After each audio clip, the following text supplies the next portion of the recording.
Indonesia menyimpan beragam makanan khas yang digemari semua orang. Salah satunya adalah nasi kuning. Nasi berwarna kuning ini berasal dari kerajaan-kerajaan besar di Pulau Jawa. Nasi kuning kemudian menyebar ke hampir semua provinsi di Indonesia setelah mengalami penyesuaian, namun tetap mempertahankan esensinya sebagai wujud masyarakat agraris. Bila Anda berkunjung ke Maluku Utara, khususnya kota Ternate, kota kecil di kaki Gunung Gamalama itu, Anda akan disambut oleh warung-warung penjual nasi kuning.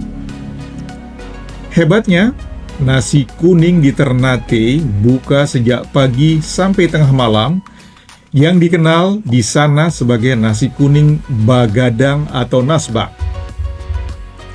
Seorang mantan penjual nasi kuning Ternate, Ota Kenci, yang kini sudah mengubah profesinya menjadi pebisnis homestay di jalan belakang Benteng Oranye, menuturkan kepada KBN News bahwa orang tuanya adalah orang pertama yang menjual nasi kuning di Ternate. Orang tua Ota bernama Rashid Kenci, yang nasi kuning dagangannya dikenal sebagai nasi kuning Kamis. Sebelum zaman itu, orang Ternate baru makan nasi kuning kalau ada acara adat orang kawin, sunatan, atau orang meninggal yang disajikan di piring dan di atasnya diletakkan telur rebus, kata Ota Kenci. Itu adat orang di Ternate sebagai daerah kesultanan. Budaya ini harus kita hormati, pertahankan, dan lestarikan, tambahnya. Memang tak banyak yang tahu siapa orang pertama di Ternate dan Jakarta yang mengubah nasi kuning dari hidangan adat menjadi makanan sehari-hari yang bernilai bisnis. Menurut pengakuan Ota, orang tuanya lah, yaitu Rashid Kenci yang disapa Opa, adalah orang pertama di Ternate yang membuat makanan adat menjadi bisnis.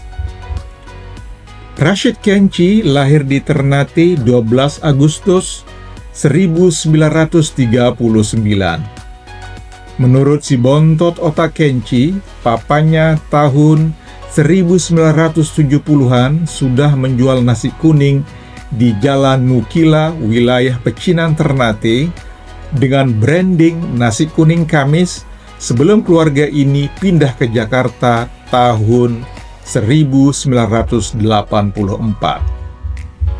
Menurut Ota, papanya dulu memilih jualan nasi kuning karena tahu bisa mendapatkan keuntungan asalkan disajikan dengan ciri khas tersendiri.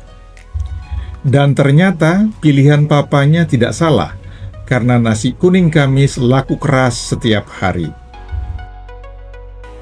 Rashid Kenci sampai kewalahan dan terpaksa harus merekrut pegawai untuk bantu-bantu sebagai pelayan di lapak kecil sederhana di kawasan Kampung Cina Ternate. Pelanggannya kebanyakan orang Tionghoa, kemudian melebar ke masyarakat Ternate. Pejabat kota Ternate yang makan di warung Rashid juga banyak di era itu, kata Ota sambil mengenang kedua orang tuanya, Rashid dan Cimuna, yang sudah meninggal dunia. Lalu, kenapa nasi kuning Kamis menghilang dari kota Ternate dan pindah ke Jakarta tahun 1984? Ya, Papa coba mengadu nasib, apalagi pelanggan Papa yang kebanyakan orang Cina sudah pindah berbisnis di Jakarta. Mereka menghubungi Papa agar hijrah ke ibu kota, kenang Ota. Maka kami, anak berikut pembantu, diboyong Papa dan Mama ke Jakarta. Torang bakontrak di Kayu Manis 6, Jakarta Timur, Kemudian Papa kembali buka warung nasi kuning Kamis Jakarta. Tambahnya dengan logat Ternate.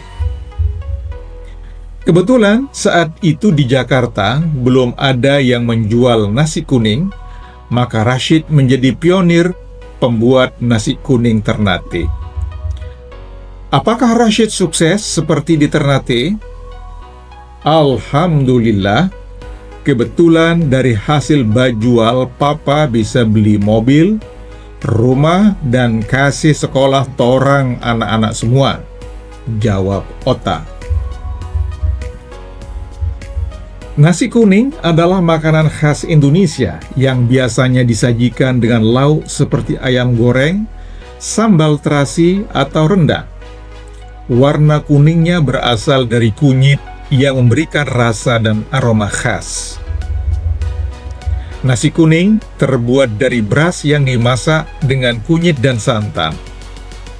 Nasi kuning Ternate sendiri dibuat menggunakan bahan-bahan rempah kunyit asli dan disajikan dengan menu khas seperti ikan cakalang, acar, serta mie goreng.